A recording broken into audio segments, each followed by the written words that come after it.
आइए बच्चों, आपका स्वागत है। 8 दिसंबर 2023 को कक्षा 8 के स्टूडेंट की एक परीक्षा हुई, राष्ट्रीय साधन सहयोगिता छात्रवृत्ति, जिसको शॉर्ट में हम NMMSS कहते हैं। ठीक है, डॉक्टर शिवानंद नौटियाल छात्रवृत्ति और राज्य योग्यता छात्रवृत्ति, जिसको हम श्रीदेव सुमन छात्रवृत्ति भी कहते हैं।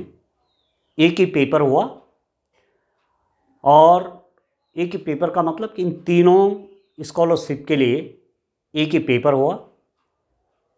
तो इस पेपर के दो भाग थे, मैट और सेट, मेंटल एबिलिटी टेस्ट, 100 प्रश्न और 100 प्रश्न सेट के। ठीक है, ये जो सेट जो सेकंड वाला पेपर होता है, इसमें भी 100 प्रश्न होते हैं। 40 प्रश्न 40 क्वेश्चंस किसके होंगे? सोशल साइंस के, सामाजिक विज्ञान के।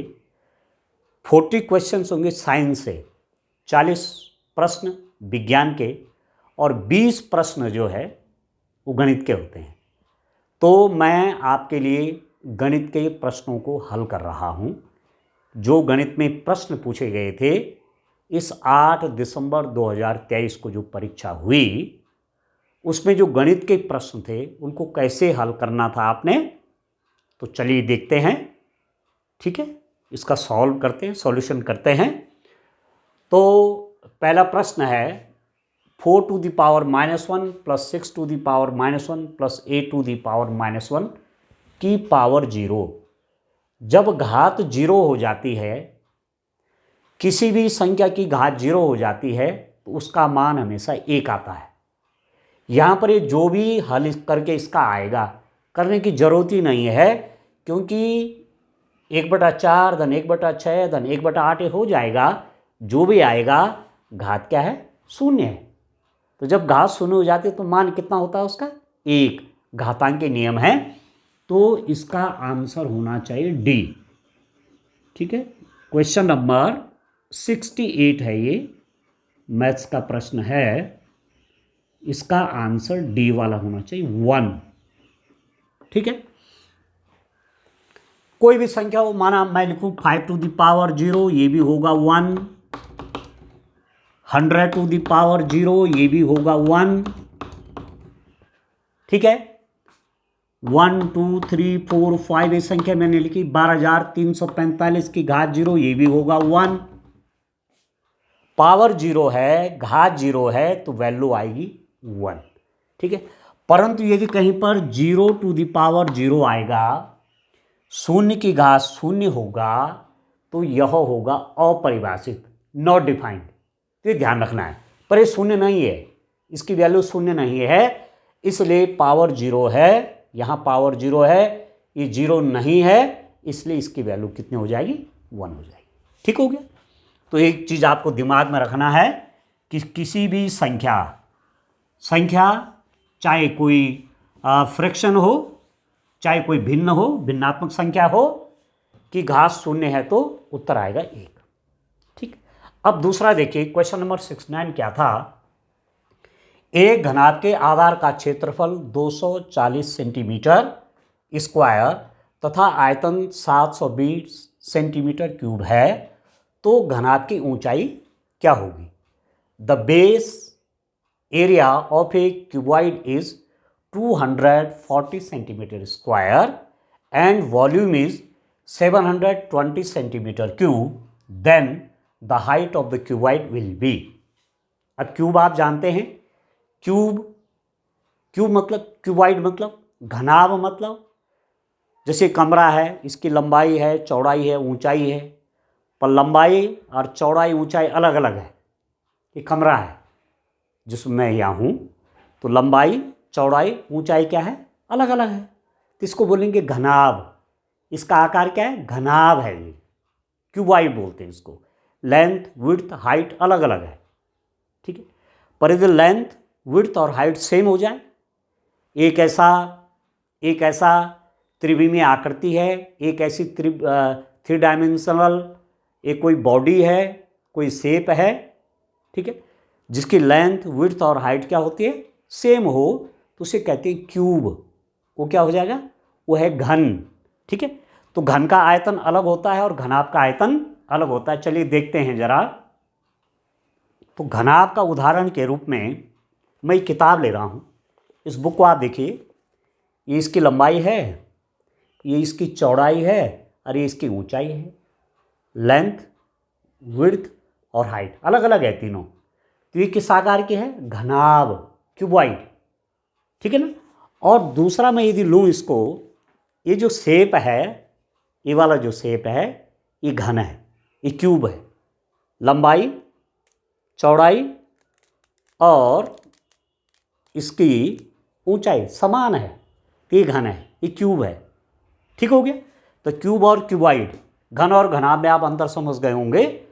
तो घनाभ के आधार का क्षेत्रफल दिया हुआ है, बेस एरिया और आयतन। तो आप जानते हैं कि घनाभ का आयतन क्या होता है? घनाभ का आयतन volume of cuboid, volume of cuboid क्या होता है? लंबाई गुणा गया चौड़ाई गुणा गया ऊंचाई। लंबाई गुणा चौड़ाई गुणा गया ऊंचाई। किसी घनाभ का आयतन ऐसे देते हैं, length into width into height. ठीक है, आ गया समझ में। और लंबाई और चौड़ाई मिला के क्या होगा? लंबाई और चौड़ाई को क्या कहेंगे? जैसे ये मेरे पास घनाभ है, इसकी लंबाई और इसकी चौड़ाई, तो ये हो जाएगा वो लंबाई और चौड़ाई। तो ये आधार का क्षेत्रफल हो गया, आधार का क्षेत्रफल। लंबाई गुणा चौड़ाई को बोलते हैं क्षेत्रफल। तो ये आधार का क्षेत्रफल हो गया। तो ये तो क्षेत्रफल हो गया। तो बराबर इसको मैं क्या लिख सकता हूं? बराबर क्षेत्रफल गुणा गया ऊंचाई। अब क्षेत्रफल गुणा ऊंचाई, घनाभ का आयतन कितना है? 720 है, 720। घनाभ का आयतन है 720, दिया हुआ है 720। आधार का क्षेत्रफल यहां पर दिया हुआ है, आधार का क्षेत्रफल है 240। बेस एरिया ऑफ क्यूबॉइड, लंबाई गुणा चौड़ाई को क्या कहते हैं? क्षेत्रफल, आधार का क्षेत्रफल। तो ये तो दिया हुआ है, ये कितना हो गया? ये दिया हुआ है 240। ठीक है, 240 है क्षेत्रफल गुणा गया ऊंचाई बराबर 720। तो ऊंचाई हमको ज्ञात करनी है, तो यहां पर मैं कैलकुलेशन कर लेता हूं। आप देखिए क्या है कि 240 240 गुणा गया ऊंचाई into height is equal to 720। तो यदि हमको ऊंचाई चाहिए तो ऊंचाई कैसे निकलेगी? ऊंचाई बराबर हाइट इज इक्वल टू, ये 240 से इसमें क्या कर देंगे? डिवाइड कर देंगे। 720 बाई 240, 720/240, इसे काट देंगे। 24×72, तो ये आ जाएगा 3 सेंटीमीटर। 3 सेंटीमीटर हो गया। वो जो घनाभ है, वो जो क्यूबॉइड है, उसकी ऊंचाई 3 सेंटीमीटर हो गई। तो ये पहला वाला ऑप्शन आपका सही आंसर होना है। ठीक है, यहां इसका आंसर आपका ए वाला होगा। 3 centimetre is the correct answer. और इस एग्जाम में OMR सीट दी जाती है जिसमें गोले करने पड़ते हैं काले या नीले पेन से, काले या नीले डॉट पेन से। तो ऐसे OMR सीट में गोला कर देना था। ठीक हो गया, 3 centimetre is the correct answer. अब चलिए जो नेक्स्ट क्वेश्चन है उसको देखते हैं डियर स्टूडेंट। Question number 70। यह आपका प्रश्न है 0.5 भाग दिए गए 0.25। 0.5 बोलो या 0.5 बोलो, एक ही बात है। 0.5 डिवाइडेड बाई 0.25। तो ये डिवाइड, भाग देने का सिंबल है, तो इसमें इससे भाग करना है, तो आप लिख देंगे 0.5 डिवाइडेड बाई 0.25। ठीक है, एक चीज़ आप ध्यान रखिए, आप एट्थ के स्टूडेंट का है ना ये पेपर, तो आपको जोड़ घटाना गुणा भाग ठीक से सीखना है। चाहे वो संख्याओं का जोड़ घटाना गुणा भाग है, चाहे वो हो दशमलव संख्याओं का है, डेसिमल नंबर्स का प्लस माइनस मल्टीप्लाई डिवाइड है, चाहे वो भिन्नों का है, ठीक है ना, फ्रैक्शंस का, वो ठीक से ये समझ जाना है। ये क्वेश्चन एकदम फंडामेंटल क्वेश्चन है, छोटी क्लास का प्रश्न है, पर आप कक्षा 8 के बच्चों से पूछा गया है कि क्या उनको भिन्नों का भाग, क्या उनको दशमलव संख्याओं का भाग आता है, क्या वो डेसिमल नंबर का डिवाइड जानते हैं। ठीक है, अब आप देखो डेसिमल के बाद एक अंक है और यहाँ पर डेसिमल दशमलव के बाद 2 अंक है, तो हम दशमलव तब हटाएंगे जब एक शून्य बढ़ाएंगे। यहाँ चाहो जितने चाहो शून्य बढ़ाओ, कोई अंतर नहीं पड़ेगा। यहाँ चाहे यहाँ यदि मैं शून्य बढ़ाऊंगा तो कोई अंतर संख्या में नहीं पड़ेगा। तो 0.5 बोलो चाहे 0.50 बोलो। अब डेसिमल के बाद 2 डिजिट हैं, डेसिमल के बाद 2 डिजिट हैं, हटा दीजिए। दशमलव के बाद समान संख्याएं होती हैं, यहाँ पर भी 2 अंक हैं, यहाँ पर भी 2 अंक हैं, हटा दीजिए दशमलव। आप दशमलव को हटा सकते हैं, ये हो गया 50/25, ठीक है, 50/25, और 25 से 50 में भाग करेंगे, 25 दूनी 50, तो ये आ जाएगा 2। तो आपका ए वाला ऑप्शन सही होगा, ठीक है ना। ऑप्शन ए में 2 आंसर है, तो OMR पर भरना था 2। This is the correct answer. चलिए और प्रश्नों को भी लिख देते हैं। आइए देखिए, अब 71 वाला क्वेश्चन देखते हैं। एग्ज़ाम आपका ये वाला था, ठीक है, आप देख रहे होंगे, राष्ट्रीय साधन से योग्यता, छात्रवृत्ति एवं राज्य योग्यता तथा डॉक्टर शिवानंद नौटियाल छात्रवृत्ति परीक्षा, ये वाला पेपर है ये, ठीक है ना। उसको मैं सॉल्व कर रहा हूँ 2023-24, जो कि अभी हुआ था 8 दिसंबर 2023 को हुआ, तो उसको सॉल्व कर रहे हैं पेपर को। अब आप देखिए, क्वेश्चन नंबर 71 है, मीनाक्षी के पिता की आयु मीनाक्षी की आयु की 3 गुने से 7 वर्ष अधिक है। यह प्रश्न, यदि उसके पिता की आयु 49 ईयर्स हो तो मीनाक्षी की आयु क्या होगी। मीनाक्षी की आयु निकालनी है। मीनाक्षी's father age is 7 years more than 3 times of Meenakshi's age. If her father is 49 years old, then the age of Meenakshi will be, ठीक है। तो मीनाक्षी की एज चाहिए, तो ऐसा करते हैं, मान लेते हैं मीनाक्षी की आयु मालूम नहीं है, तो एग्जाम में तो आपको फटाफट करना पड़ता ना रफ में, पर मैं तो यहाँ आपको समझाने के लिए कह रहा हूँ कि आप समझ भी जाएंगे प्रश्न, ठीक है ना। तो माना अब मीनाक्षी की आयु मालूम नहीं है, तो मान लेते हैं, माना मीनाक्षी की आयु कितना है, मीनाक्षी की आयु x वर्ष है, मीनाक्षी की आयु x वर्ष है। माना मीनाक्षी की एज कितनी है, x साल है। जब मालूम नहीं तो x मान लेते हैं हम। अब मीनाक्षी के पिता की आयु, जो मीनाक्षी के पिता हैं उनकी आयु कितनी है। अब एक हिसाब से तो आप देख रहे हैं कि दे रखी है पिता की आयु 49, पर मीनाक्षी के उम्र के हिसाब से देखते हैं पिता की आयु क्या है। मीनाक्षी के पिता की आयु मीनाक्षी की आयु के 3 गुना, मीनाक्षी की आयु का 3 गुना, मतलब 3 से गुणा कर लीजिए, ठीक है। मीनाक्षी के पिता की आयु कैसे निकल रही है, मीनाक्षी की आयु का 3 गुना, मीनाक्षी की उम्र में 3 से गुणा करें, 3 गुना मतलब 3 से गुणा, तो मीनाक्षी की आयु x है, 3 से गुणा करूंगा तो यहां पर कर दिया। 3 गुने से 7 अधिक, 7 साल और ज्यादा, तो 7 अधिक मतलब +7। मीनाक्षी की आयु का 3 गुना, मीनाक्षी की आयु में 3 से गुणा करिए, और भी 7 साल अधिक मतलब +7, तो ये मीनाक्षी की पिता की उम्र निकली। जबकि मीनाक्षी की पिता की उम्र क्या दे रखी है, 49, 49 साल। तो इसका मतलब ये हुआ कि x × 3 हुआ आपका 3x + 7। समीकरण बनाएंगे, एक हिसाब से मीनाक्षी के पिता की आयु ये आई, और दूसरे हिसाब से मीनाक्षी के फादर की जो एज है 49 ईयर्स है, वो दिया हुआ है, ये प्रश्न में दिया हुआ है, और ये हमने मीनाक्षी के पिता की उम्र निकाली, तो दोनों सही हैं। इसका मतलब बराबर का चिन्ह हो गया, समीकरण बन गई। +7 को वहाँ ले जाऊंगा तो माइनस हो जाएगा, तो 3x is equal to 49 minus 7, तो 3x इज इक्वल टू 42। तो x का यदि मान निकालना है तो x बराबर 3x का मतलब हुआ 3 इंटू एक्स।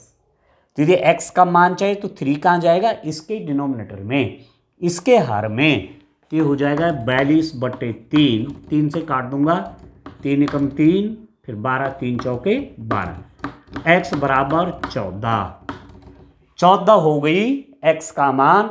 और x क्या है, मीनाक्षी की आयु। तो मीनाक्षी की आयु कितना हो गया, 14 साल। तो ये आंसर आपका सही होना है, ये आपका करेक्ट आंसर है, 14 ईयर्स। मीनाक्षी की आयु कितना है, 14 ईयर्स हो गई डियर स्टूडेंट। आ गया समझ में। चलिए अब इसका अगला वाला क्वेश्चन सॉल्व करते हैं। तो यहाँ मैं जगह बना लेता हूँ। अब ये तो प्रश्न हो गया सॉल्व, ठीक है। अब चलिए इसका अगले प्रश्न के लिए यहाँ जगह बना देते हैं। आइए यहाँ पर सॉल्व कर लेंगे क्वेश्चन को, यहाँ पर कर लेते हैं सॉल्व। अब मेरा उद्देश्य है कि मैं आपको ठीक से समझा भी दूँ, ठीक है ना।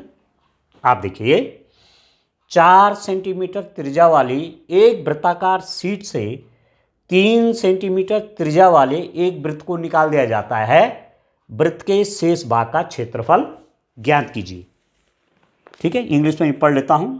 ए circle of radius 3 centimetre cut down from a circular sheet of radius 4 centimetre, the area of remaining sheet will be. Pi की वैल्यू दे रखी है। तो अब आप एक देखो कि एक सर्कुलर शीट है, एक वृत्ताकार शीट है, ठीक है। एक वृत्ताकार शीट है, इसकी त्रिज्या मालूम है, ठीक है। एकदम परफेक्ट सर्किल नहीं बना, ऑलमोस्ट परफेक्ट सर्किल नहीं बना है। चलो प्रयास करते हैं, अदरवाइज आप समझ जाएंगे कि सर्किल बन रहा है, वृत्त बन रहा है, ठीक हो गया। इसकी रेडियस है 4 सेंटीमीटर, इस वाली की, ठीक है। अब ये उस टाइप का है ना, वृत्ताकार शीट है, इसका अंदर भी फुल भरा हुआ है ऐसे, ठीक है। इस टाइप का ये फील्ड कंप्लीटली भरी हुई है ऐसे। कोई सीट है, कागज़ की समझ लो या गत्ते का समझ लो, 4 सेंटीमीटर त्रिज्या का एक सीट ऐसे काट दिए, या ऐसा एक सीट है 4 सेंटीमीटर त्रिज्या वाली, ये है वो सीट, पूरा भरा हुआ अंदर भी, ये पूरी सीट है, जैसे आप समझ लें गत्ता, 4 सेंटीमीटर त्रिज्या का कोई गत्ता है, ठीक है। इससे 3 सेंटीमीटर त्रिज्या वाला, अब आप देखो ये तो हमारे पास 4 सेंटीमीटर है, ये तो 4 है, पर इससे काटा कितना, 3 सेंटीमीटर का, माना ये है 3 सेंटीमीटर, ये इतना इससे काट दिया गया है, ये हटा दिया बच्चों, ठीक है। ये हटा दिया है, इतना हटा दिया है अंदर का। अब इतना हटा दिया मतलब मैं इसको हटा देता हूँ, मैं इसको हटा देता हूँ ऐसे, इतना इसको काट करके ये बना दिया, देख रहे हैं आप, इस टाइप की आकृति हो जाएगी। तो बाहर जो ये जो है, ये बाहर का जो सर्किल है ना, बाहर का जो वृत्त है, उसकी त्रिज्या है 4 सेंटीमीटर, और अंदर वाले 3 सेंटीमीटर का काट के अलग कर दिया। तो जो क्षेत्रफल बच गया है वृत्त का, वृत्त के शेष भाग का क्षेत्रफल, इसका क्षेत्रफल चाहिए, ये कितना बच गया, एक वृत्त था पूरा ये, और उसका अंदर का हिस्सा काट दिया, जिसकी त्रिज्या कितनी, 3 सेंटीमीटर, इतना हटा दिया, तो ये भारी भार का बच गया, ठीक हो गया, ठीक है ना। जैसे साइकिल का टायर होता है, अंदर के वो सब हटा दें उसके ताने, तो भारी भार का ये, तो इसका एरिया चाहिए। तो इसका क्षेत्रफल कैसे निकलेगा, पहले तो मैं पूरे वृत्त का क्षेत्रफल निकालूंगा, पूरे वृत्त का क्षेत्रफल निकल जाएगा, उसमें से अंदर का क्षेत्रफल को माइनस कर लूँगा, पूरे वृत्त का क्षेत्रफल निकालूंगा, अंदर वाले क्षेत्रफल को क्या कर दूंगा, माइनस कर दूंगा, तो मुझे इसका क्षेत्रफल आ जाएगा, ठीक है। तो 4 सेंटीमीटर त्रिज्या वाले 4 सेंटीमीटर त्रिज्या वाले वृत्त का क्षेत्रफल।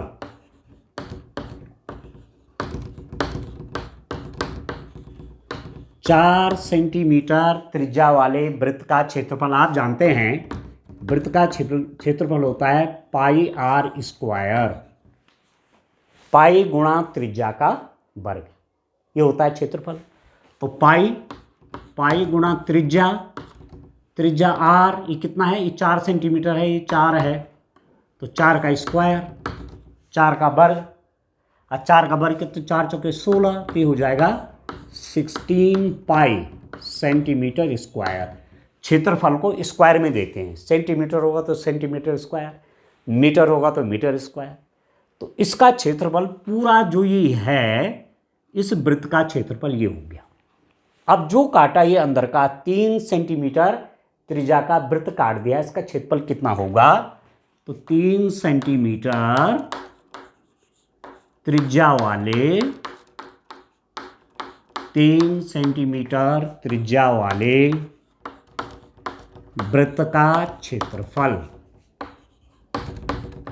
कितना हो जाएगा, 3 सेंटीमीटर त्रिज्या वाले वृत्त का क्षेत्रफल कितना हो जाएगा, इसका क्षेत्रफल कितना हो जाएगा इस अंदर वाले का, जो कि काट के हटा दिया है, तो वो भी यही सूत्र तो वही होगा, पाई गुणा गया त्रिज्या का वर्ग, सूत्र तो वही लगाएंगे, पाई आर स्क्वायर वृत्त का क्षेत्रफल। अब आप देखो, पाई गुणा गया त्रिज्या है 3 सेंटीमीटर, तो ये हो गया 3 स्क्वायर, और 3 का स्क्वायर हो गया 9, ये हो गया 9 पाई सेंटीमीटर स्क्वायर। इस अंदर वाले का एरिया हो गया 9 पाई सेंटीमीटर स्क्वायर। इसको हटा दिया है, ये हटा दिया इतना वाला, ठीक है, इसमें से इतना कम कर दिया है, ये हटा दिया है अंदर वाला, अब केवल ये वाला रह गया, ये भारी भार का, ठीक है। तो शेष भाग का क्षेत्रफल कितना हो गया, शेष भाग का क्षेत्रफल आपसे पूछा जा रहा है, तो शेष भाग का क्षेत्रफल कितना हो जाएगा, एरिया ऑफ रिमेनिंग पार्ट, इसका क्षेत्रफल, इस पूरे में से इसमें से इसको माइनस कर देंगे, इसमें से इतना कम कर दिया तो माइनस हो जाएगा, is equal to 16 pi minus 9 pi, तो कितना हो जाएगा 7 पाई, ठीक है, 7 पाई हो गया, 16 में से 9 गया 7, 7 पाई हो गया। अब पाई की वैल्यू यहां पर दे रखी है आपको, पाई इज इक्वल टू 3.14, तो रख दीजिए 7 गुणा 3.14, ठीक है, 7 से गुणा कर लेते हैं, इधर से करो चाहे इधर से करो, 7 चौके 28 का 8, 2 7 एकम 7 और 2 9, 7 21, और दशमलव के बाद 2 अंक है 1 2, ठीक है, दशमलव के बाद कितने अंक हैं, डेसिमल के बाद 2 डिजिट है, 2 अंक है 1 2, तो यहाँ से गिनेंगे 1 2, दशमलव लगेगा यहाँ पर, तो सेंटीमीटर स्क्वायर हो गया। अब छांट लीजिए कौन सा वाला सही है, 21.98 सेंटीमीटर स्क्वायर, ये वाला है बी वाला, ठीक है। तो this is the correct answer.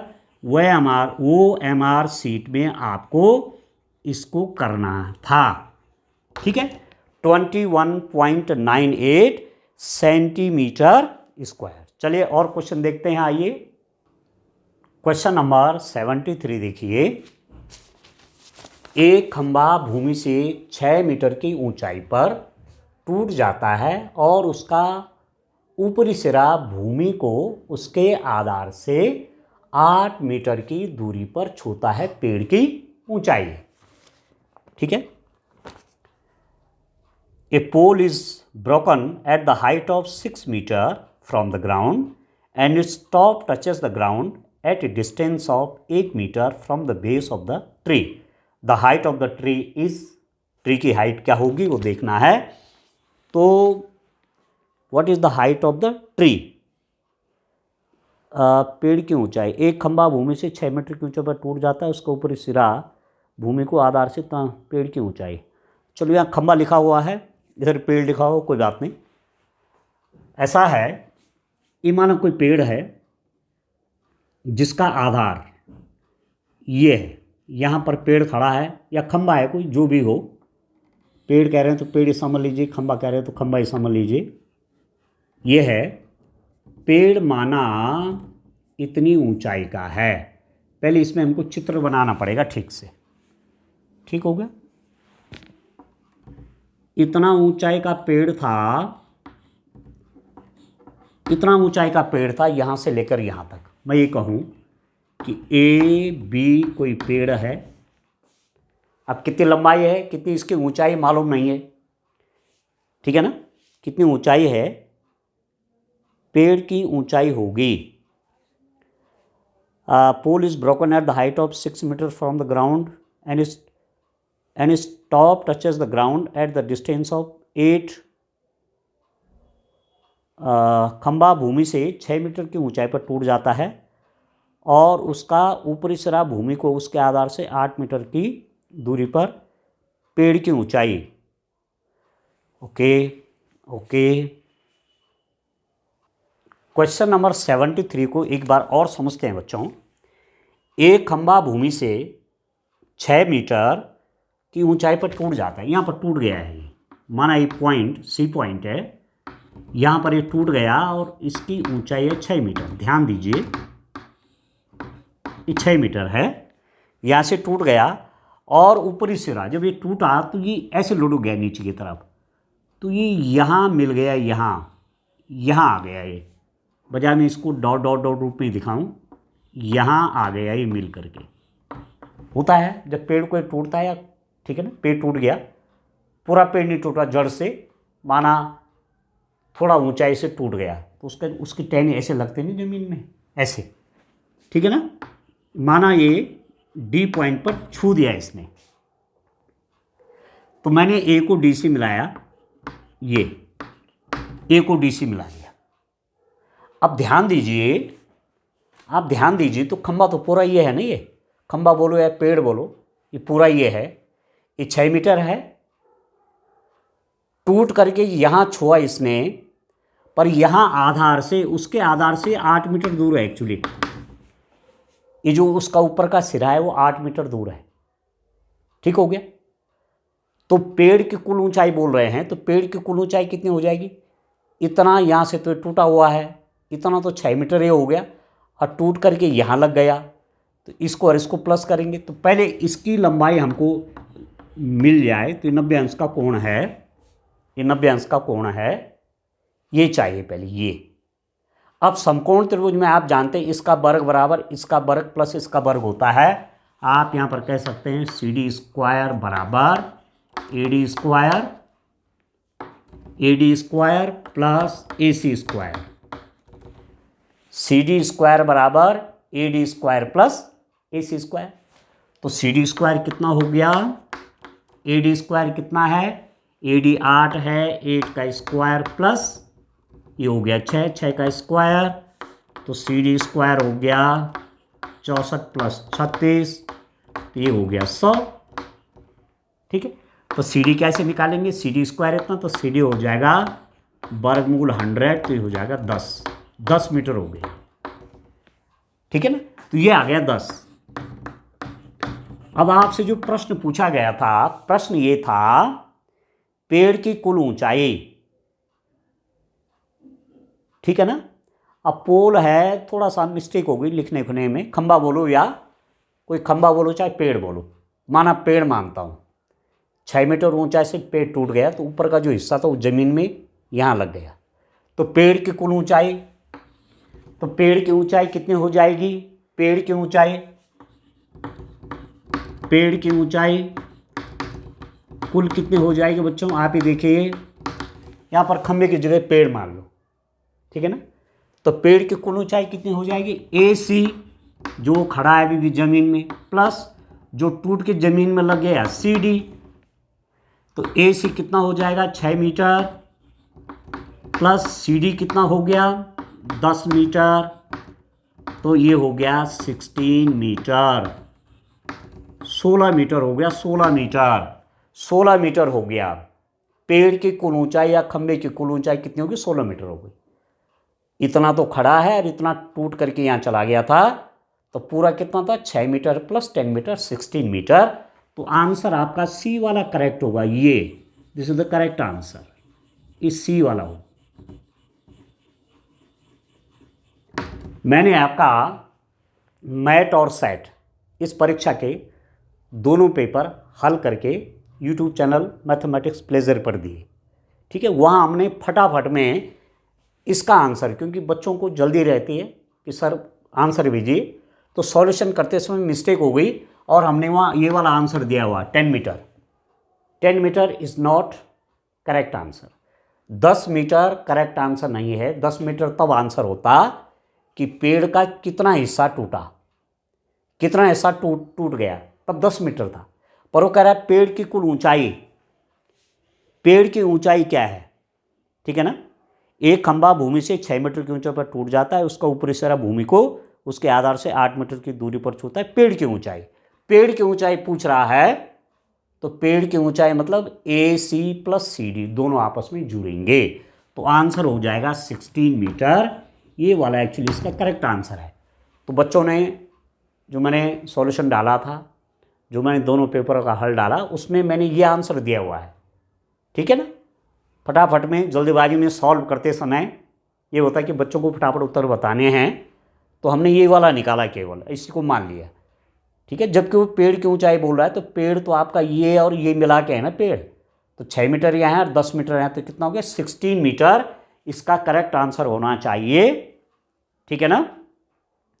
अब खंभा या पेड़, इसको आप पेड़ ही मानिए, क्योंकि लास्ट में कह रहा है पेड़ की कुल ऊंचाई, तो इसको पेड़ माने आप। एक पेड़ भूमि से 6 मीटर ऊंचाई पर टूट जाता है और उसका ऊपरी सिरा भूमि को उसके आधार से 8 मीटर की दूरी पर छूता है, ठीक है।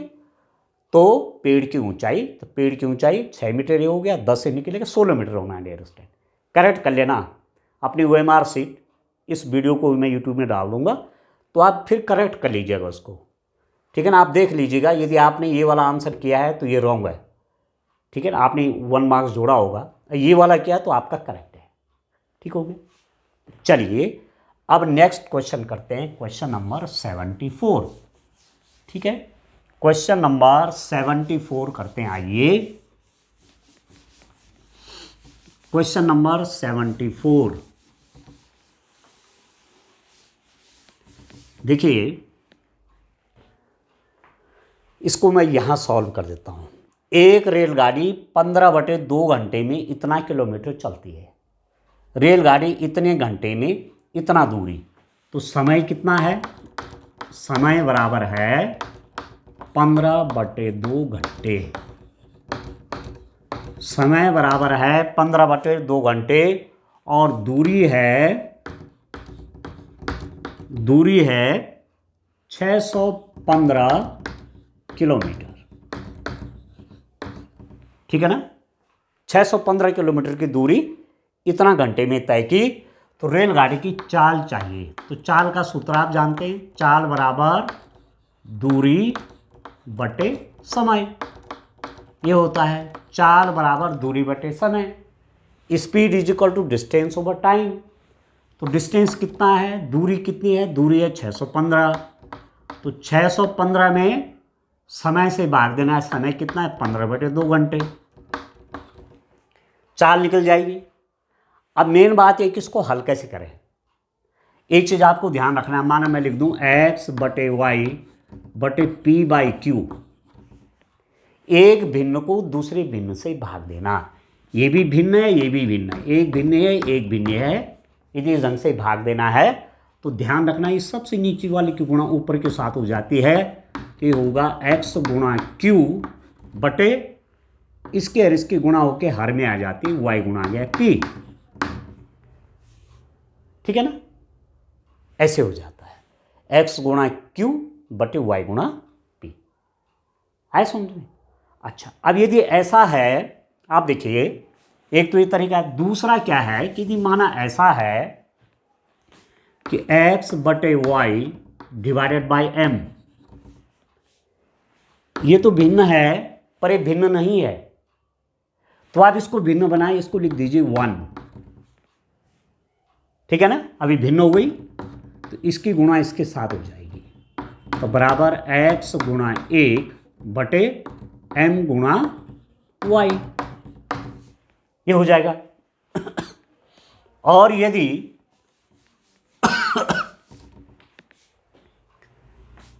x बटे p बाई क्यू हो, यदि ऐसा हो तो,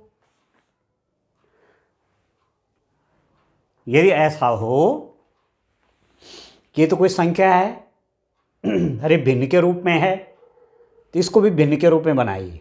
इसको लिख देंगे x बटे 1 divided by p by Q.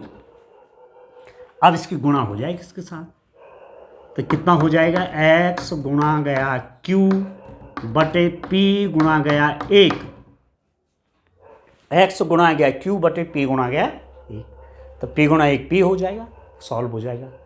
ठीक है ना। यहाँ पर क्या है, आप देखिए यही वाली स्थिति है, यहाँ पर ये वाली, यहाँ भिन्न है और यहाँ कोई संख्या है, तो इसको जब मैं हल करूँगा तो कैसे करूँगा, आप देखिए इसको मैं लिखूँगा 615/1 भिन्न बन गया, डिवाइडेड बाई, क्योंकि 615/1 क्या होगा, 615 होगा, 615 बटे क्या हुआ, 615 बटे 15 बटे 2, इसकी गुणा होगी यहाँ, तो कितना हो जाएगा, 615 गुणा गया ऊपर जाके 2 बटे इसकी गुणा इससे 15, इसकी गुणा यहाँ और इसकी गुणा इससे यहाँ हर में आ जाएगा, 15 एकम 15। अब काट दीजिए, 15 चौके 60 और 15 एकम 15, तो 41 गुणा 2, तो 2 एकम 2, 4 दूने 8, ये हो गई स्पीड, चाल हो गई 82 किलोमीटर प्रति घंटा। तो इसका पहला वाला आंसर सही होना है। तो मेन बात यहाँ पर भिन्न से भाग करना है, फ्रैक्शन से आप भाग कैसे करते हैं, 82 किलोमीटर प्रति घंटा हो जाएगा। ठीक हो गया। एक तरीका और बताता हूँ, देखिए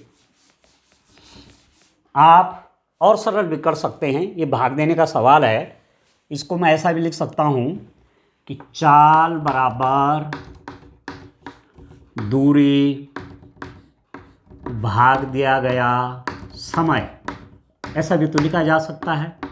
दूरी है 615, भाग दिया गया समय है 15/2। ठीक है। हल करने का तरीका क्या है, ये भी एक तरीका है कि 615 भाग को बदल दीजिए गुणा में, भाग का गुणा बना दीजिए और इसका पलट दीजिए, अंश का हर का अंश 2/15। ये भी तरीका है, ये भी सरल तरीका है। भाग को क्या बना दो, गुणा, और इसको पलट दो, अंश का हर का अंश, तो हो जाएगा 2/15, 15 चौके 60। ठीक है, एक बच्चा 15, 15 कम 15 और 41 गुणा 2 हो जाएगा 82, 82 किलोमीटर प्रति घंटा। मतलब जैसे मेरे पास है 2/3/5/6, मान इसको हल करना है, तो इसमें इससे भाग देना है। मतलब एक्चुअली ऐसा है 2/3 डिवाइडेड बाई 5/6, ऐसा है ये 2/3 भाग दिया गया 5/6, ये है ये, तो कितना हो जाएगा ये 2/3, भाग को बदल दो गुणा में। ठीक है, और इसको उल्टा कर दो, मतलब रेसिप्रोकल, इसका व्युत्क्रम, ये हो जाएगा 6/5, 3 दूने 6, 2 दूने 4, तो 4/5 हो गया। ठीक है, ये भी एक सरल तरीका है। या इसको इससे गुणा कर लीजिए, तो कितना हो जाएगा, 2 गुणा गया 6, इसके गुणा इससे बटे 3 गुणा गया 5, तो 3 दूने 6, 2 दूने 4/5। ठीक है, तो जो तरीका आपको अच्छा लग रहा है उसको आप सीख लीजिए। ठीक है ना। यहाँ पर बच्चे अक्सर कंफ्यूज करते हैं, तो आपका कंफ्यूजन मैंने दूर कर दिया। तो रेलगाड़ी की चाल हो गया 82 किलोमीटर प्रति घंटा। चलिए नेक्स्ट क्वेश्चन, क्वेश्चन नंबर 75 देखिए। समीकरण इतने का हल होगा। ये समीकरण है 9x + 17/2, 9x + 17/2 = 13। इसको हल करिए। समीकरण हल कैसे होती है देखो, 9x प्लस 17/2 कितना है 13 है, इसको मैं वहाँ ले जाता हूँ तो माइनस हो जाएगा, 9x is equal to 13 minus 17/2, ठीक हो गया। तो 9x बराबर, सिंपल सा तरीका है कि इसकी मल्टीप्लाई यहाँ कर लीजिए, ठीक है, इसकी गुणा यहाँ हो जाएगी तो 13 गुणा गया 2 माइनस 17/2, ठीक है। इसकी गुणा यहाँ आप ये भी कह सकते हैं कि इसका हर एक मानिए, 1 और 2 का लघुत्तम एलसीएम हो गया 2, 1 से 2 को भाग करिए तो 2 और 2 की गुणा 13 में, तो 13 गुणा 2 माइनस 17, तो कितना हो जाएगा 9x बराबर 13 दूने 26, 26 माइनस 17/2, तो 9x बराबर 26 में से 17 गया 9, ठीक है, 9/2। अब यदि x का मान निकालना चाहते हैं तो ये 9 इसके नीचे आ जाएगा, तो x बराबर 9/2 इंटू 9, x बराबर 9/2 इंटू 9, 9 से 9 कट गया, 9 एकम 9, ये हो जाएगा 1/2, तो x की वैल्यू कितनी हो गई 1/2, ठीक हो गया। तो x इज इक्वल टू 1/2 ये हो जाएगा डियर स्टूडेंट, ठीक हो गया ये, तो ये वाला आंसर आपका करेक्ट होगा, 1/2 इस क्वेश्चन का आंसर होना है। अब चलिए 76 वाले क्वेश्चन को सॉल्व करने के लिए यहाँ आप जगह बना लेते हैं, 76, 77 ये दोनों क्वेश्चन सॉल्व करते हैं। आइए डियर स्टूडेंट,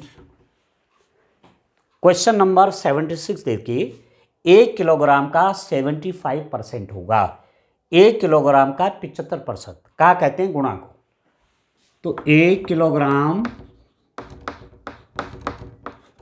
का मतलब गुणा 75% कितना हुआ, तो अब आप देखो, तो एक तो एक है, 75% का मतलब क्या होता है, what is the meaning of 75%, 75% का मतलब हुआ 75/100, 20% का मतलब हुआ 20/100, 42% का मतलब हुआ 42/100, तो 75% का मतलब क्या हुआ 75/100, ठीक है। 25 से काट लीजिए, 25 से 75, 25 चौके 100, तो बराबर हो गया 3/4, अब 3/4 है तो 3 में 4 से भाग करिए, दशमलव लगा लीजिए 0, 4 सते 28, 10 में 8 गया 2, ठीक है ना। अब एक 0 और बढ़ा लीजिए तो 4 पंजे 20, तो 0.75 हो गया, तो ये वाला 0.75 बोलो या 0.75 बोलो एक ही बात है, तो ये वाला आपका करेक्ट आंसर होना है, ये वाला करेक्ट आंसर है, ठीक है। एक बार और देख लीजिए, डिवाइड 3 में 4 का भाग देना है, 3 में 4 से भाग नहीं होता, तो यहाँ डेसिमल लगाते हैं दशमलव और एक 0 बढ़ाते हैं, 4 सते 28, अब उतर गया 2, ठीक है, अपने आप एक 0 बढ़ा दीजिए और 4 पंजे 20.75 या 0.75, ठीक हो गया। अब चलिए इसको देखते हैं, क्वेश्चन नंबर 77 इसको देखते हैं।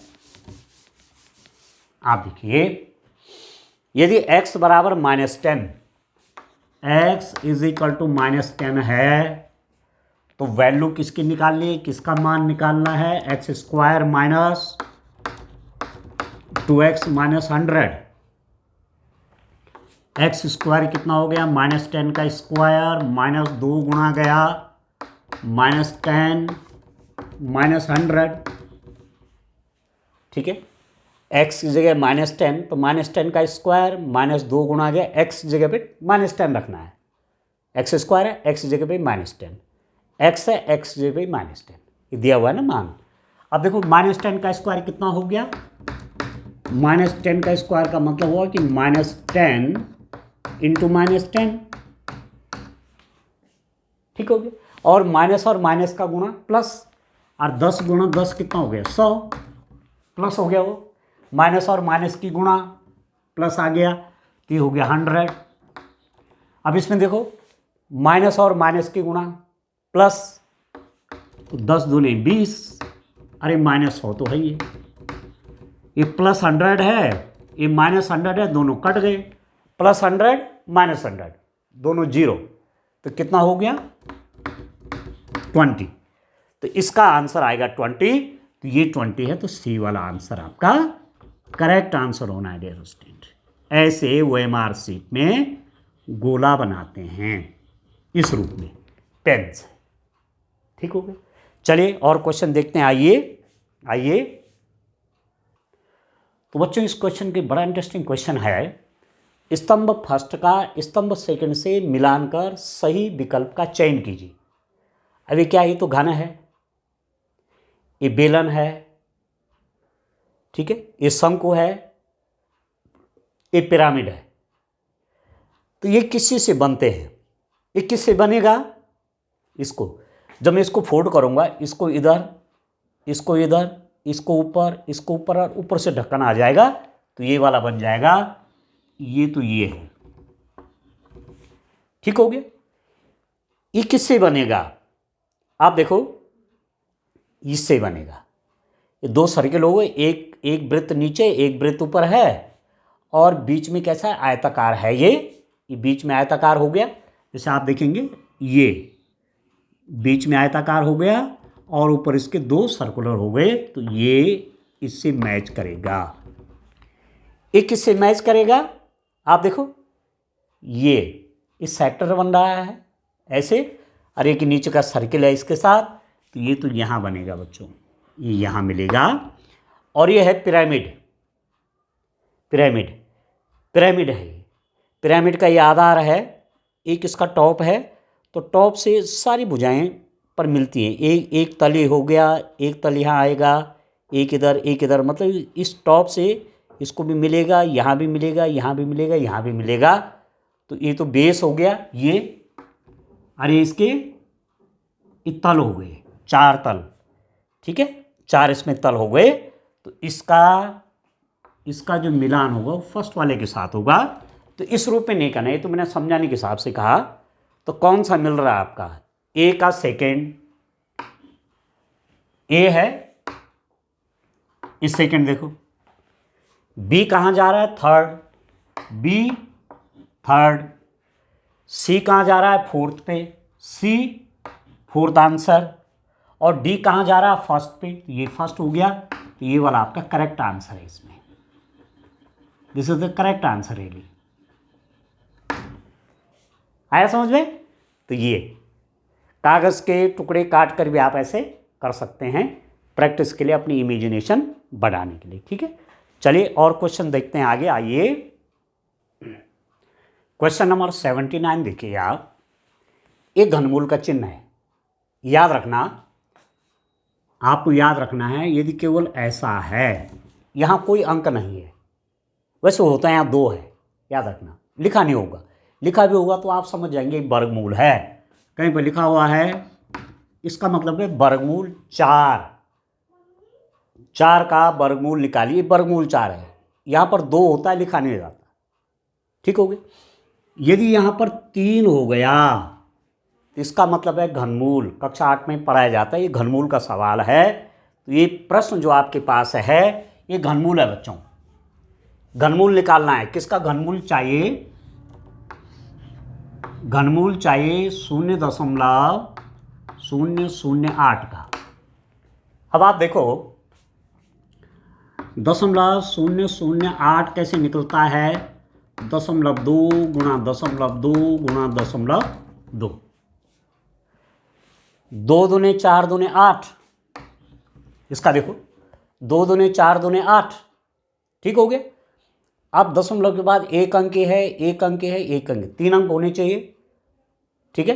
तो 1 2 3 दाएं तरफ से गिना जाता है, 1 2 3, तो यहां लगेगा, ठीक है, आया समझ में। तो एक तरीका तो इसका मैं सिंपल सा आपको बता दे रहा हूं, भली तरीके से निकालेंगे, 0.2 इंटू 0.2 इंटू 0.2, 0.2 गुणा 0.2 गुणा 0.2 गुणा करके ये आएगा। तो घनमूल में 3 में से 1 लेते हैं, 0.2 गुणा 0.2 गुणा 0.2 में 3 है, इसमें केवल एक ही 2 आएगा, तो ये हो जाएगा 0.02, 0.2। तो आंसर हो जाएगा इसका डी वाला, this is the correct answer. अब मैं इसको तरीके से बताता हूँ आपको कि आपने ये करना कैसे था। घनमूल का प्रश्न किस रूप में करते हैं आप देखिए। मैं किसका घनमूल निकालूंगा, इसका। तो ये एक्चुअली अपने आप में क्या है, 0.008 को मैं लिख सकता हूं 8 बाई, डेसिमल की जगह 1, दशमलव की जगह 1, और इसमें कितने शून्य, 1 2 सॉरी दशमलव के बाद 3 अंक है, 1 2 3, 1 2 3। इसका घनमूल निकालना है, इसका घनमूल चाहिए 0.008, ये हो जाएगा घनमूल 8/1000, घनमूल 8/1000। ठीक है। अब आप देखो गुणनखंड करेंगे, 8 को लिख दूंगा 2 गुणा 2 गुणा 2, 2 दूने 4 दूने 8, और 1000 को लिख दूंगा 10 गुणा गया 10 गुणा गया 10।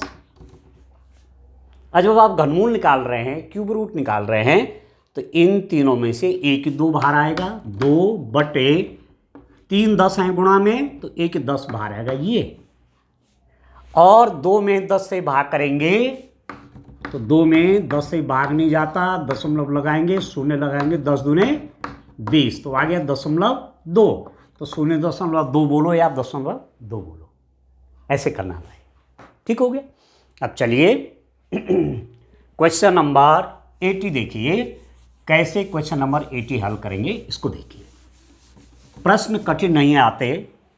जो अब अगले साल के बच्चे हैं, जो अगले साल जो स्टूडेंट अब 8th में जाएंगे 2024, तो वो भी इस वीडियो को देखेंगे कि प्रश्न आते हैं सरल, तो प्रैक्टिस होनी चाहिए आपकी।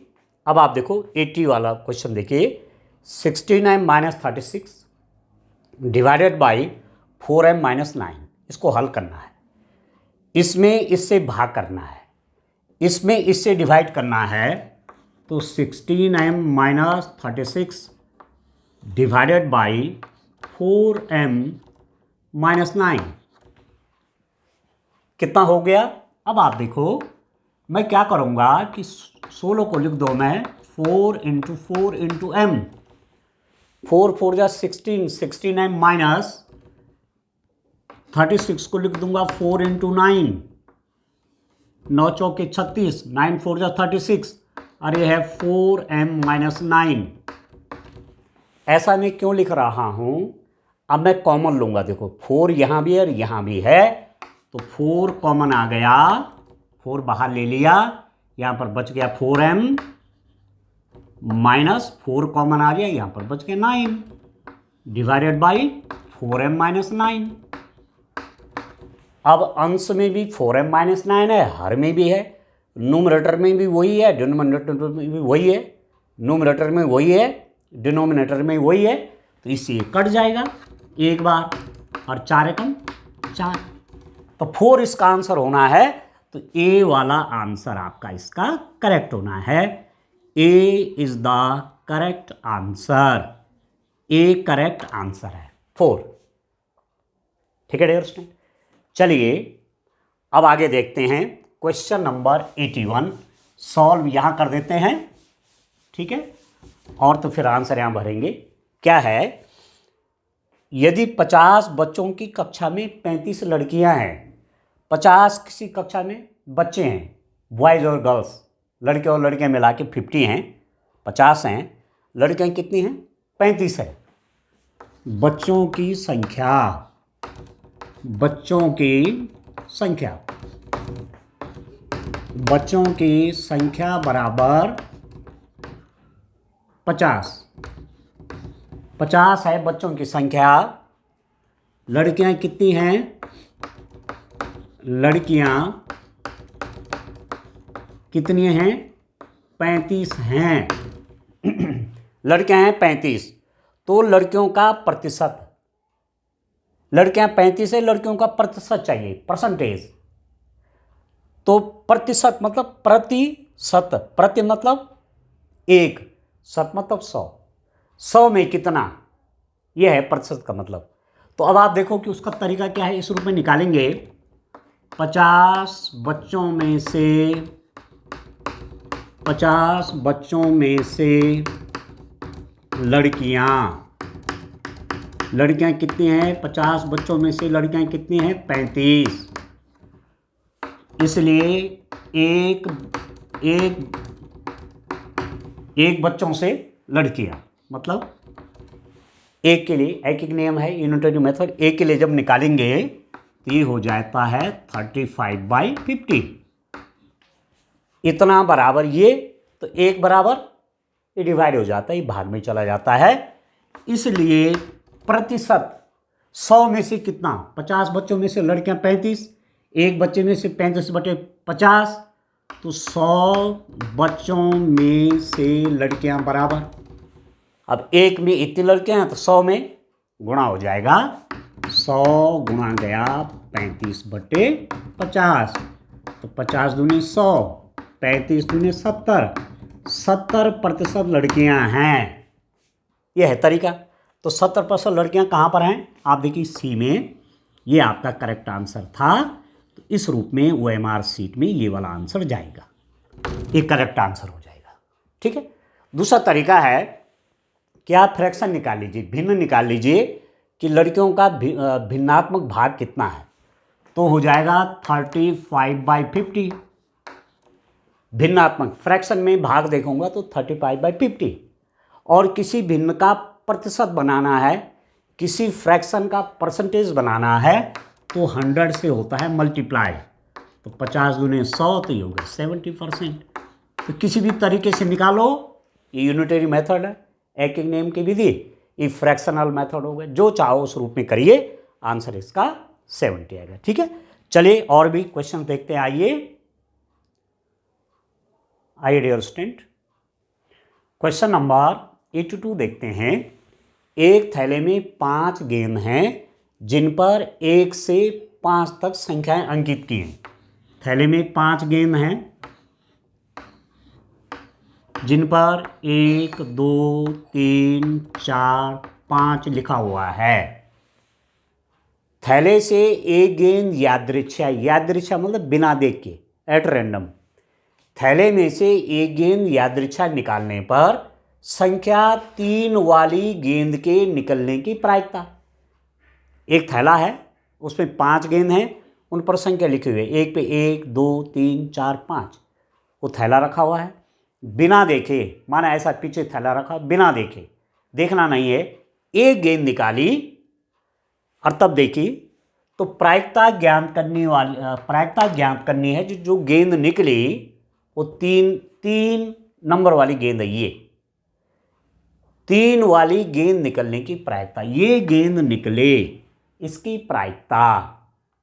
तो प्रायिकता आप जानते हैं, अनुकूल संयोग बटे कुल संयोग, favourable events divided by total events. तो अनुकूल संयोग मतलब, अब 3 इसमें कितने, एक ही तो है, एक ही तो 3 है, ये तो 1 है 2 है 3 4 है 5 है, ये निकल जाए तब भी 3 नहीं निकला, ये निकलेगा तब भी 3 नहीं निकलेगा, ये निकलेगी तब भी 3 नहीं निकलेगी, ये निकलेगी तब भी 3 नहीं निकलेगी, क्योंकि बिना देखे निकाल रहे हैं। तो एक ही संभावना है कि 3 निकले।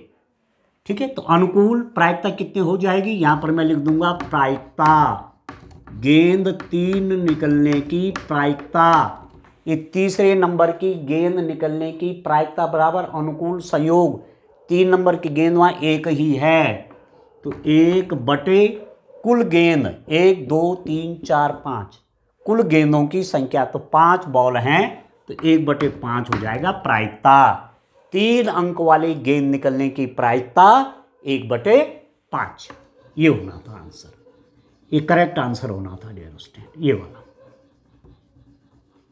ठीक हो गया, आ गया समझ में। तो प्रायिकता आपने पढ़ी होगी। ठीक है। तो इस रूप में प्रायिकता का प्रश्न करते हैं। अब चलिए नेक्स्ट क्वेश्चन देखिए। दी गई आकृति में x का मान, ये आकृति है कोई दी हुई, इसमें ये वाला कोण चाहिए, ये कितना है, अब आप देखो ये वाला तो 60 है, 60, ये 90 है, ये 40 है, ये L लिखा हुआ L। तो इस L का अभी थोड़ा इस क्वेश्चन में कंफ्यूजन है कि L का मतलब क्या है, ठीक है ना, क्योंकि बिना इस कोण को जाने हम इसका मान नहीं निकाल पाएंगे। तो ये कितना होगा, ये L कितना है, इसकी जानकारी नहीं है, तो कुछ हो सकता है क्वेश्चन में मिसप्रिंट हो, परंतु इन जनरल मैं ये मान के चल रहा हूं कि ये रेखा और ये रेखा समांतर है। This line and this line is parallel, ये दोनों समांतर रेखाएं हैं। चित्र देखिए इस रूप में लग रहा है कि ये और ये आपस में समांतर रेखा है, एक तिर्यक रेखा काट रही है, ट्रांसवर्सल लाइन। तो ये 90, तो ये भी 90 डिग्री होना चाहिए, ऐसा समझ लें, क्योंकि L का मतलब पता नहीं है, व्हाट इज L। तो क्वेश्चन थोड़ा कंफ्यूजिंग है, तो इस रूप में सॉल्यूशन दे रहा हूं कि ये इसके पैरेलल है, ठीक है, ये ट्रांसवर्सल लाइन है, तिर्यक रेखा है, ये कोण और ये कोण अपने आप में, इसको मैं आगे बढ़ा दूंगा, ठीक है ना। तो ये कोण और ये कोण आपस में क्या हो जाएंगे, बराबर हो जाएंगे। ये कोण और ये कोण, ये 90 है तो ये भी 90 हो जाएगा।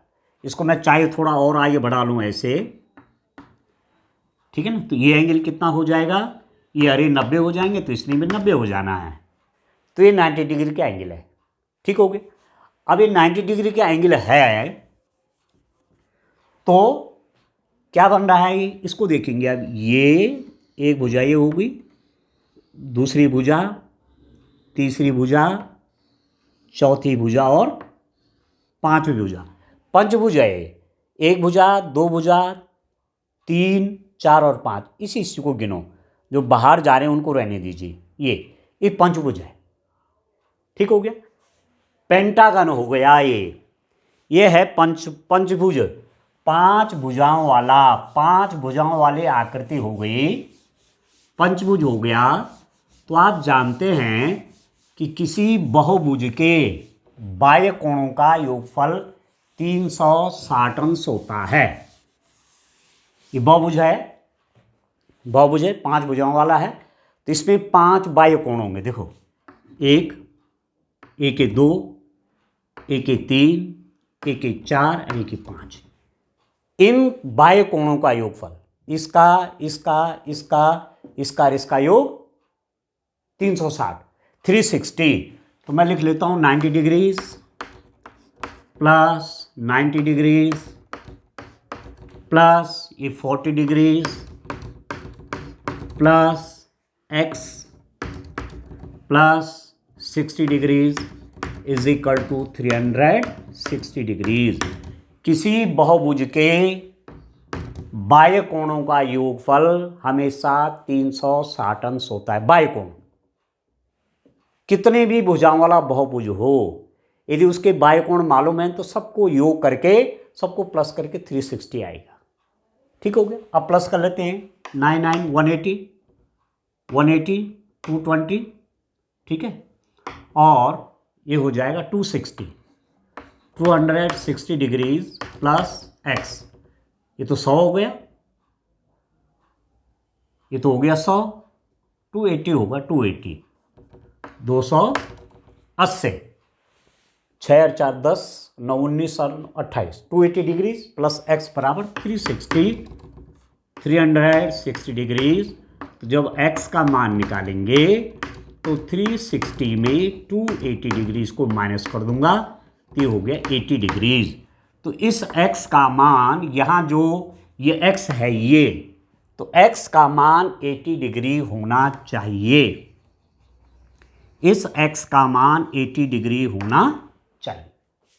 जो मैंने कंडीशन ली है कि ये इसके समांतर है तभी हो पाएगा ऐसा, ठीक है ना। अदरवाइज क्वेश्चन कुछ कंफ्यूजिंग है, क्योंकि ये जो L है, इस L का मालूम नहीं है ये L है कितना, इसलिए इस क्वेश्चन को करने में कुछ समस्या आ रही है। तो ये मैंने इसके समांतर लिया, तब जाके L आपका 90 हो गया, ठीक हो गया। दूसरा तरीका ये भी हो सकता है कि 90 तो ये भी 90, ये 90 तो ये भी 90, ये 60 है तो ये कितना हो जाएगा 120, 120 और 60 180, ठीक है। ये 40 है, ये 40 है तो ये हो जाएगा 140, और ये x है तो ये हो जाएगा 180 माइनस एक्स, ठीक है। इसको जोड़ेंगे तो 540 होगा। पंचभुज के अंतः कोणों का योगफल होता है 540, तो 90 plus 90 plus 140 plus 180 minus X minus 120 degree is equal to 540, वहाँ से भी x का मान निकल जाएगा। तो ज़्यादा सरल तरीका ये है कि आप बाह्य कोणों को जोड़ दीजिए, ठीक है डियर स्टूडेंट। इस रूप में करेंगे, ये 90 तो ये 90, ये 90 तो ये 90, ये 60 तो 120, ये x है तो 180 माइनस एक्स, क्योंकि पूरा 180 का होगा ना, और ये 40 है तो ये 140, पूरा ये भी 180 होगा। तो इसको प्लस करके, इसको प्लस करके, इसको प्लस करके, इसको प्लस करके 540, पंचभुज के अंतः कोणों का योगफल। तो एक तरीका वो भी है, ज़्यादा सरल तरीका ये वाला है। तो इसमें मैंने कंडीशन क्या मानी है, ये इसके समांतर है, जबकि क्वेश्चन में ऐसा नहीं दिया हुआ है, इसलिए क्वेश्चन में कुछ कंट्रोवर्सी है। तो फिर भी आप ये मान करके हमने इसको इसके समांतर मान के इसको सॉल्व किया, ठीक है। तो चलिए नेक्स्ट क्वेश्चन देखिए। आए बच्चों, क्वेश्चन नंबर 84 देखिए। वर्गमूल 176 प्लस वर्गमूल 2401, दो बार वर्गमूल है। स्क्वायर रूट के अंदर दूसरा स्क्वायर रूट, एक वर्गमूल के अंदर दूसरा वर्गमूल। तो ऐसा करते हैं, प्लस है ना बीच में, पहले इसका मान निकाल देते हैं, इसका वर्गमूल निकाल देते हैं। 2401 का वर्गमूल कैसे निकलेगा? तो सरल तरीका होता है भाग विधि से निकालिए।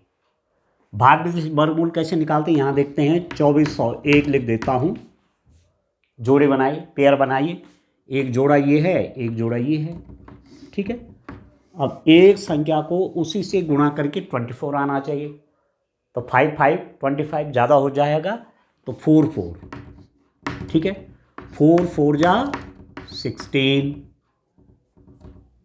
4 में 4 जोड़ दो तो कितना हो गया 8, 24 में से 16 गया तो 8, ठीक है। अब पूरा पेयर उतरता है, पूरा जोड़ा 801 हो गया।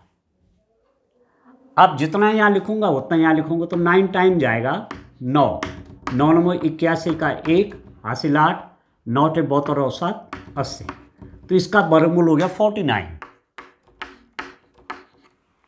ठीक हो गया। इसका वर्गमूल 49 आ गया, 49 गुणा 49 बराबर ये, ठीक हो गया। अब आगे देखो, अभी तो एक बार वर्गमूल किया है, और बार और भी करना पड़ेगा। आप देखिए, स्क्वायर रूट ऑफ 176 प्लस, अब इसका वर्गमूल कितना निकल गया 49, ठीक हो। दोनों को जोड़ देते हैं, बड़ा इंटरेस्टिंग क्वेश्चन है ये। तो ये कितना हो गया, स्क्वायर रूट ऑफ 9 और 6 15 का 5, 1 4 1 5 7 5 12 का 2, 1 1 1 2, 225 हो गया, ठीक। अब 225 को कैसे लिख देंगे, 15 गुणा 15, 15 गुणा 15 तो 25, और वर्गमूल है, जोड़े में से एक लेते हैं तो 1 15 बाहर आ जाएगा, तो 1 15 बाहर आ गया। तो ये this is the correct answer, ये करेक्ट आंसर आ गया, ये राइट आंसर आ गया, ये सही उत्तर आ गया, ये 15, ठीक हो गया। चलिए नेक्स्ट क्वेश्चन देखते हैं, क्वेश्चन नंबर 85। तो यहाँ जगह बना लेते हैं इस क्वेश्चन को सॉल्व करने के लिए। आप देखिए ध्यान से, देखिए डियर स्टूडेंट,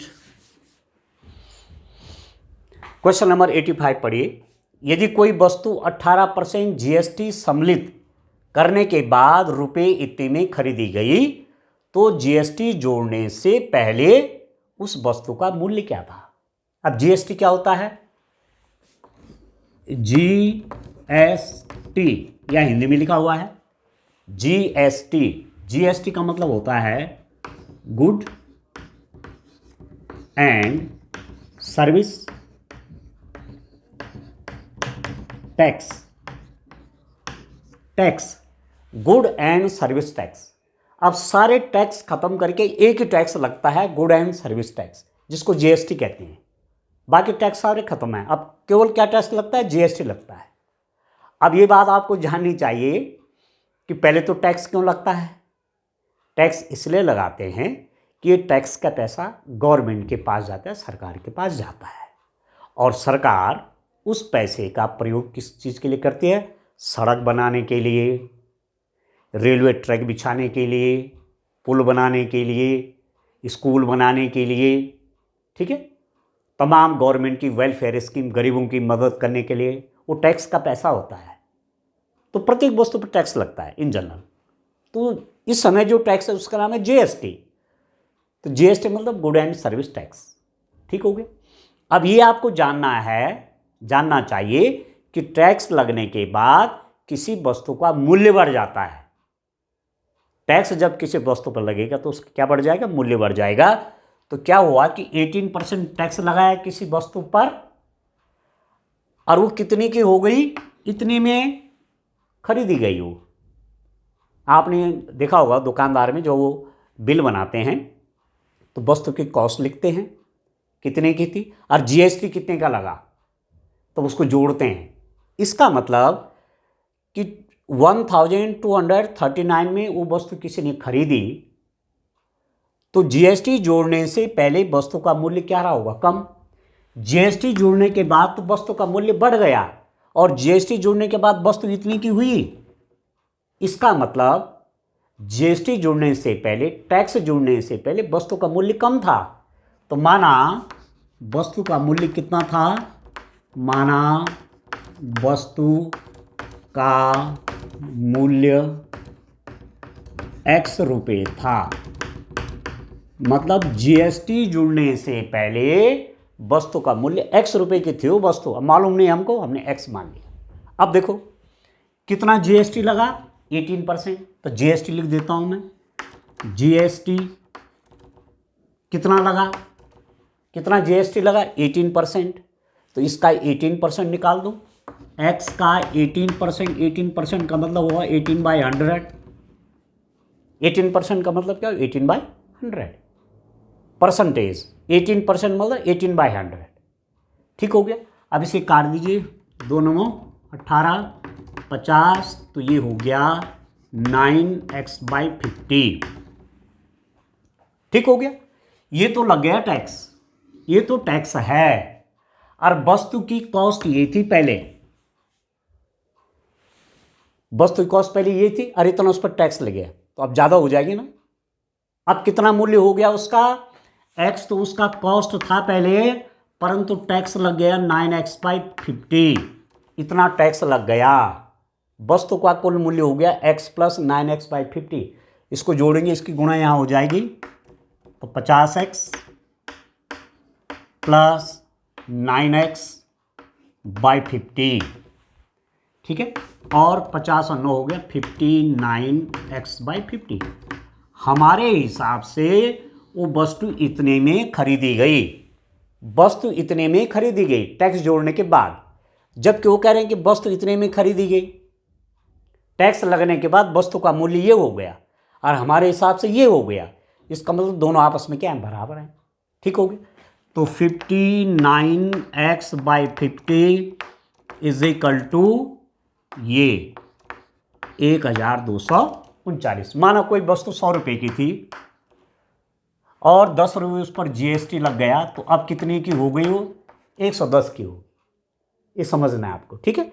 टैक्स लगने के बाद वस्तु का मूल्य बढ़ता है, तो ये दोनों आपस में बराबर हो गए, इसकी गुणा यहाँ हो जाएगी।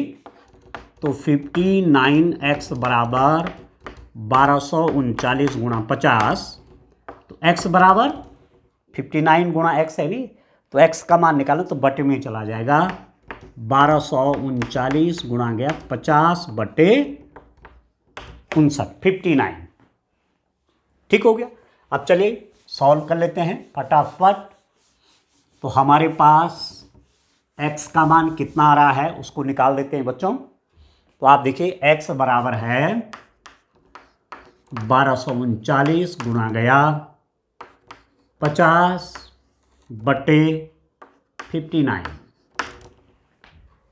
ठीक हो गया। अब इससे इसमें भाग कर लीजिए, भाग कर लेता हूँ अलग से।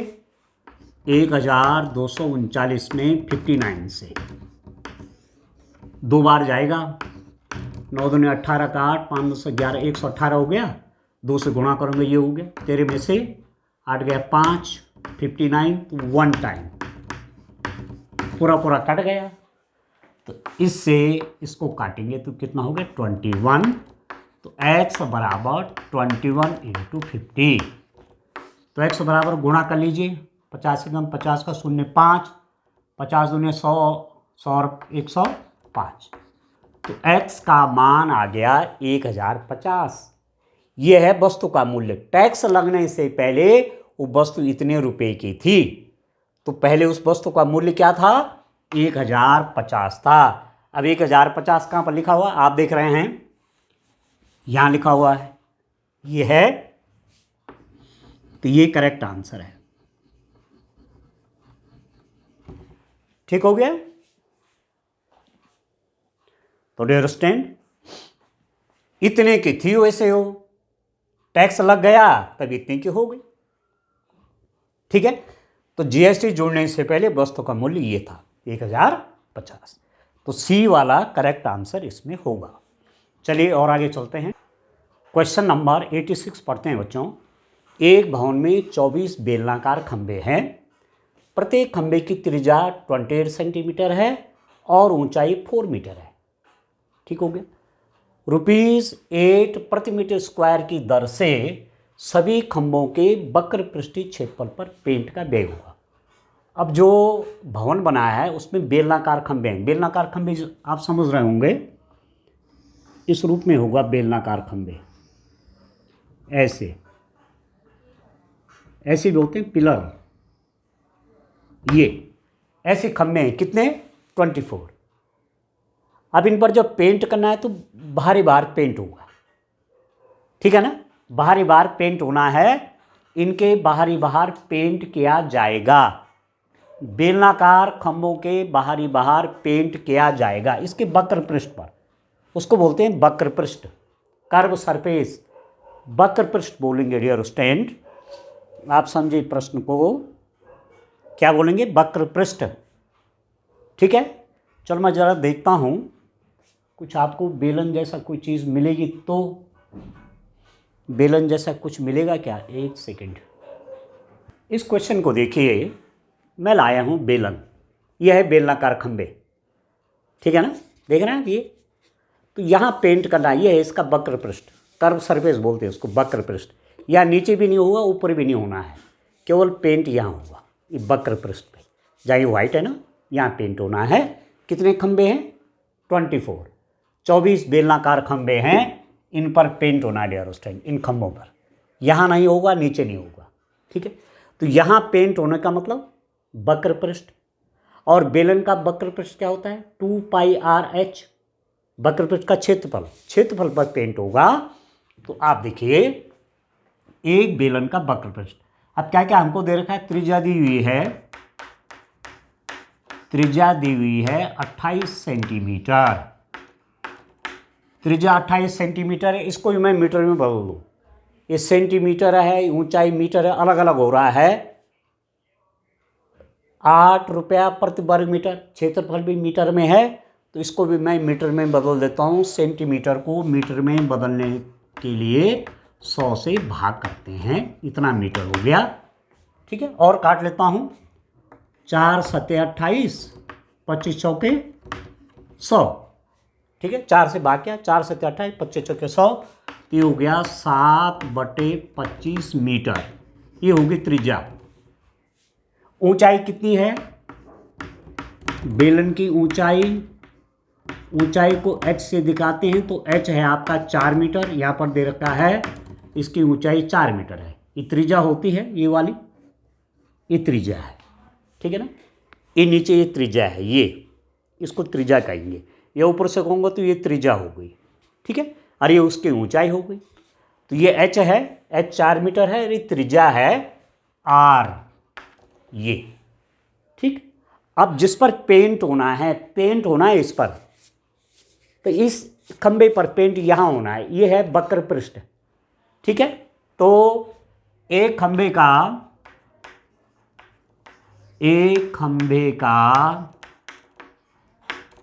वक्र पृष्ठीय क्षेत्रफल, एक खंभे का वक्र पृष्ठीय क्षेत्रफल, एक खंभे का वक्र पृष्ठीय क्षेत्रफल होता है 2 पाई आर एच।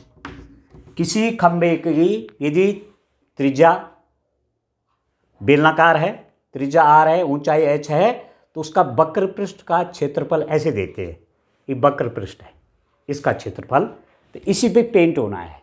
ठीक हो गया। तो ये कितना हो गया, एक खंभे का निकाल देते हैं पहले। 2 इंटू पाई का वैल्यू रख लीजिए 22/7 इंटू आर है मेरे पास 7/25 इंटू एच है 4, तो 7 से तो 7 कट गया। ठीक है।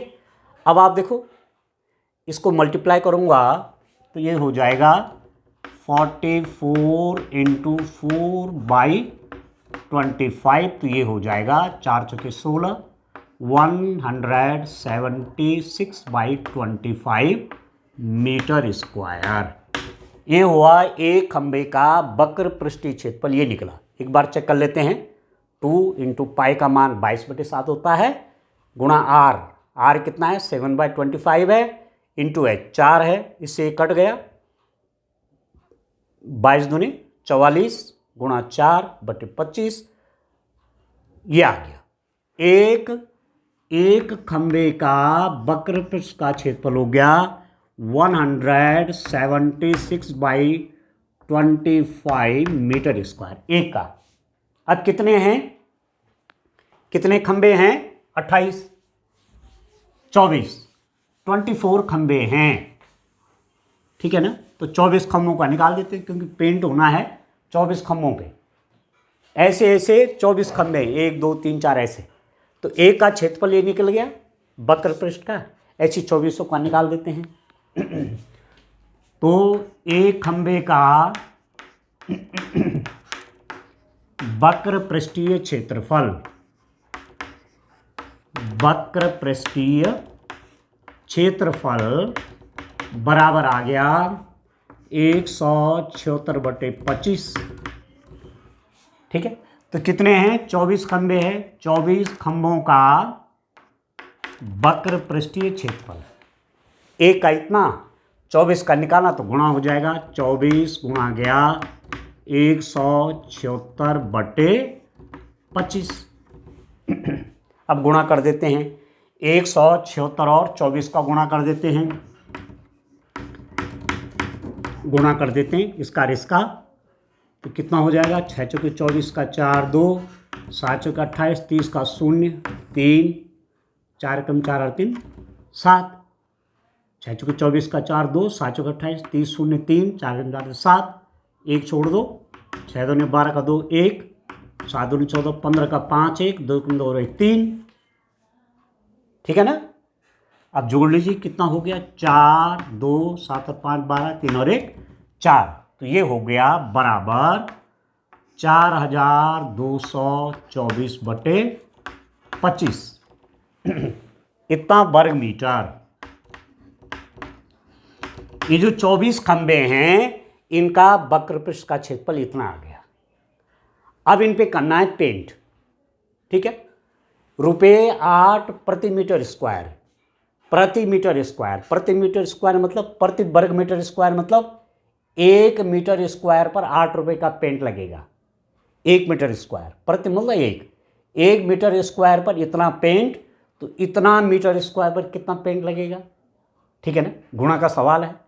तो खर्च हो जाएगा, पेंट पर खर्च कितना हो जाएगा, 1 वर्ग मीटर पर खर्चा ₹8 का, तो इतना वर्ग मीटर पर गुणा हो जाएगा इसका और इसका गुणा कर लेते हैं, 4224/25 गुणा गया 8, इसका गुणा हो जाएगा रियोस्टेट। ठीक है ना, 4224/25 गुणा गया 8। अब गुणा कर लेते हैं, 8 चौके 32 का 2 3, ठीक है, 8 चौके 32 का 2 3, 8 दूनी 16 और 3 19 1, 8 दूनी 16 17 का 7 हासिल 1, 8 चौके 32 और 1 33, 33/25। 8 चौके 32 का 2 3, 8 दूनी 16, 19 का 9 1, 8 दूनी 16, 17 का 7 1, 8 चौके 32 और 33, 33,792/25 हो गया। अब भाग दे देता हूँ मैं, अब डिवाइड कर लेते हैं, ठीक है। 25 से इसमें भाग कर लेते हैं, तो 33,792 डिवाइडेड बाई 25। तो पहले 33 में जाएगा, 25 से कम 25, 8 आ गया, ठीक है। 25 दिया 75, फिर 2 1, फिर कितना हो गया 9, 25 पंजे 125, 9 में 5 गया 4, फिर 2, फिर 25 से कम 25, 12 में 5 गया 7, 1 दशमलव लगाए 0, 25 छके 150, फिर 0, 7 में 5 गया 2, 1 शून्य और बढ़ाइए, 25 अठे 200, तो 1,351 रुपये 68 पैसा, 1,351 रुपये 68 पैसे का खर्चा आएगा, और वो ये मिल गया आपको। ये वाला करेक्ट आंसर होना था। आया समझ में? पहले एक बेलन का बकर प्रश्न निकाला, फिर 24 बेलनों का बकर प्रश्न निकाला, वो वर्ग मीटर में आ गया, ठीक है। फिर एक वर्ग मीटर पर 8 रुपये खर्चा है, तो इतना वर्ग मीटर पे गुणा हो जाएगा, फिर भाग कर दिया, ठीक है। अब मैथ्स में मैथ्स का जो लास्ट क्वेश्चन है, मैथ्स में 20 क्वेश्चन पूछे गए थे बच्चों, तो मैंने 19 क्वेश्चंस का आपको आंसर दे दिया है। अब एक क्वेश्चन हमारे पास बचता है, उसको भी सॉल्व कर लेते हैं, मैथ्स के क्वेश्चन, ठीक है। केवल मैथ्स के क्वेश्चन मैं इसमें कर रहा हूँ इस वीडियो में। तो इस क्वेश्चन को भी आप देखिए, लास्ट क्वेश्चन है, यह है फिगर यहां पर इस रूप में है ये आकृति, और ये दिया हुआ ये x+1 सेंटीमीटर है, ठीक है। ये भी x+1 सेंटीमीटर है, इधर वाला x+2 सेंटीमीटर हो गया, ठीक है ना, सब सेंटीमीटर में ही है, तो लिखा नहीं है सेंटीमीटर, ठीक है ना। x+2 ये है 2x+1 और ये है 2x+2, ठीक है। नीचे दी गई आकृति में ये आकृति दे रखी है, x के किस मान के लिए परिमाप 77 सेंटीमीटर होगा। इसका परिमाप दिया हुआ है। अब परिमाप क्या होता है? पेरीमीटर। सोचिए परिमाप क्या होगा? परिमाप मतलब बाहरी माप, ये परिमाप होगा। आयत है, आयत का परिमाप क्या होता है? ये लंबाई प्लस ये लंबाई, ये लंबाई, ये लंबाई, चारों लंबाई जुड़ जाती है, तो ये परिमाप हो गया, बाहर की माप। तो यहाँ पर मैं जोड़ लेता हूँ, परिमाप निकालता हूँ। इस आकृति में परिमाप x+1 प्लस x+1 प्लस इसकी लंबाई x+2 प्लस ये है 2x+2 प्लस ये है 2x+1, ठीक है। साफ साफ लिख देते हैं यहाँ पर, x+1 एक है, फिर यहाँ पर हो जाएगा x+1 दूसरी लंबाई, ये लंबाई है x+2, ये वाली है 2x+2 और ये वाली है 2x+1। ये सब परिमाप निकल गया, सबको प्लस कर दिया। अब कितना हो जाएगा? x और x 2x, 2x और एक 3x, 3x और 5x और 7x। पहले x x जुड़ेंगे ना, 2x, 2x और 2x 4x, 5x, 7x, x और x 2x, 3x, 3x और 2 5x और इस 7x। x एक है, एक है 2, एक है 3, 2 ये 5 और 2 ये 7, 7x हो गए, प्लस उसके साथ देखो 1, 1 2 4 6 7, ये जोड़ दिया, 1 2 1 और 1 2, 2 और 2 4, 4 2 6, 6 और 1 7। ये परिमाप है, ये परिमाप आया, इन सबको जोड़ के आ गया परिमाप ये। और वो कह रहे हैं परिमाप कितना है? 77 है, तो आप लिख सकते हैं हमारे हिसाब से परिमाप ये आया, उनके हिसाब से ये है, तो 7x प्लस 7 बराबर 77। ठीक हो गया। अब 7 वहाँ जाएगा तो माइनस हो जाएगा, तो 7x बराबर 77 माइनस 7, तो 7x बराबर हो जाएगा 70। अब 7 इंटू एक्स बराबर 70, तो x का मान निकालूंगा, यहाँ पर लिख देता हूँ, x बराबर इस 7 इसके हर में जाएगा, डिनोमिनेटर में जाएगा, तो 70/7 ये हो गया 10, तो x इज इक्वल टू 10 आ गया। 10 x के किस मान के लिए, तो x बराबर 10 के लिए x का मान कितना हो जाएगा, x बराबर हो जाएगा 10, 10 आ गया।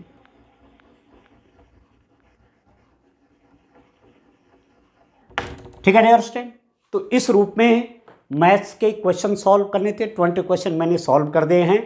तो जिन स्टूडेंट ने 8 दिसंबर 2023 को पेपर दिया, वो मैथ्स के 20 क्वेश्चन कैसे करने थे एक बार और देख लीजिए। अभी तो बच्चे 8th में हैं, अभी उनके काम आएंगे, एनुअल एग्जामिनेशन होगा, फिर लाइफ में आगे भी काम आएगा। ठीक हो गया। तो ये 20 क्वेश्चन हो, फिर देखें, अपने आंसर भी मिलाएं। ठीक हो गया। और जो नेक्स्ट ईयर बच्चे आने वाले हैं 8th में, उनके लिए अब अगले साल भी एनएमएस एग्ज़ाम होना है नवंबर दिसंबर में, तो उनके लिए ये मैंने सॉल्व कर दिया है, वो भी उनको भी इनसे मदद मिलेगी। ठीक है दोस्तों, thank you, all the best.